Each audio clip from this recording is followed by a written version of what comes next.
Today, we're diving into a source that offers a very different perspective on the COVID-19 pandemic. It challenges the official story we all know. The core idea? That the global response wasn't a panicked reaction to a crisis, but was actually the activation of a system that was already planned and waiting. So, let's break it down. The source material we're looking at today kicks off with this really personal question. It's meant to make you stop and think about the world before the pandemic. The whole point is to frame what happened not just as a health crisis, but as a fundamental shift in our sense of personal freedom and control. Okay, so this slide gets right to the heart of the argument. You've got two completely different stories here. On one side, there's the official narrative, a surprise virus that caused total global panic. But on the other side, you have the source's claim that this wasn't chaos at all. It was the launch of a perfectly prepared system, one that was just waiting for its moment. And this is where the source starts to build its case. It basically asks, how did all of this happen so incredibly fast? Lockdowns were activated in a flash, all these complex protocols were implemented immediately, and the media, it was broadcasting fear 24/7. The argument here is that it all felt a little too organized, too coordinated, to have been improvised on the spot. And all that leads to the first major conclusion from this perspective. It really all comes down to timing. The claim is that the entire infrastructure for managing the pandemic was already in place and ready to go before the public or even most experts really had any clue what the virus actually was. Now, this argument about being prepared doesn't just stop with lockdowns. The source then turns its attention to another key piece of evidence, the unbelievable speed of the vaccine's development. And wow, this timeline really puts it into perspective. The virus gets announced in December 2019. By March 2020, that's just 63 days later. Moderna is already starting clinical trials. Now, a process like that historically takes years. So from this point of view, that incredible speed isn't a medical miracle. It's presented as a huge red flag. So you have to ask, right? How was that even possible? Well, the explanation given in the source is that the mRNA technology itself wasn't new. It had been in development for about a decade. The conclusion drawn from that is that the vaccine platform was essentially ready to go, just waiting for a trigger.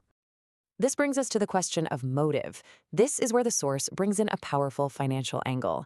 It uses this quote to paint a pretty stark picture. While everyday people were in a state of panic, the pharmaceutical companies were, in their words, harvesting money. And to put a number on that claim, the source points specifically to Pfizer's revenue, stating it was over $80 billion. That figure is used to anchor the argument that the pandemic wasn't just a crisis, but a massive business opportunity.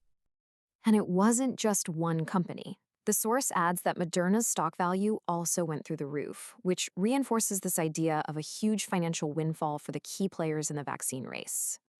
All right, moving beyond the financial side of things, the source looks at the social changes. It introduces this term social weapon to describe the QR code systems that suddenly became part of our daily lives. The idea here is that a simple piece of technology was repurposed to grant or deny access to society. And here are the everyday examples it gives, which I'm sure we all remember. Suddenly, basic activities like going shopping, traveling, or even just going to your job, they were no longer simple rights. They became privileges that depended on your compliance, all verified by a quick scan. Life became conditional. According to the author, this highlights a really important distinction. While the official reason for everything was public health, the source argues that the actual outcome, the functional reality of it all, was a system of widespread social control. This then leads to another critical question the source poses. If this was just a chaotic, sudden crisis, why did the response in country after country look so similar? It suggests that the uniformity itself is suspicious, almost as if everyone was reading from the same script. The source then points to a few exceptions to this rule. It names 3 presidents from Haiti, Burundi, and Tanzania who it claims openly resisted the global vaccine push in their countries. And this is where the narrative takes a very dark turn. The source points out that all 3 of these leaders died within about a year of each other. It then poses this really provocative question, framing their deaths not as a coincidence, but as a potential cleanup by the very system they were resisting. So what's the legacy of all this? According to the source, this is the single most important takeaway. While the immediate fear of the virus has faded, the systems of control, tracking, and surveillance that were built during the pandemic, they're still here. And this slide breaks down what that permanent framework supposedly looks like. It's a progression. It starts with a digital ID. Then you integrate our most sensitive health and financial data. That leads to constant 24-hour tracking, and finally, a payment ID that could be used to monitor every transaction we make. So, what was the ultimate purpose? The source concludes that the pandemic was more than just a disease. In its view, it was a massive psychological experiment. A test, really, to see how easily billions of people could be controlled using fear and a powerful narrative. And this really illustrates the alleged goal perfectly. This wasn't just a one-time event, but a blueprint for a new kind of system. The source argues it established new rules. A vaccine became a form of permission, a crisis became an opportunity for control, and public health became a tool to demand compliance. But the document doesn't end on a note of despair. It actually offers a call to action. First, it says just realize that this system exists and understand who profits from it. And second, build a collective awareness by talking about it with people around you.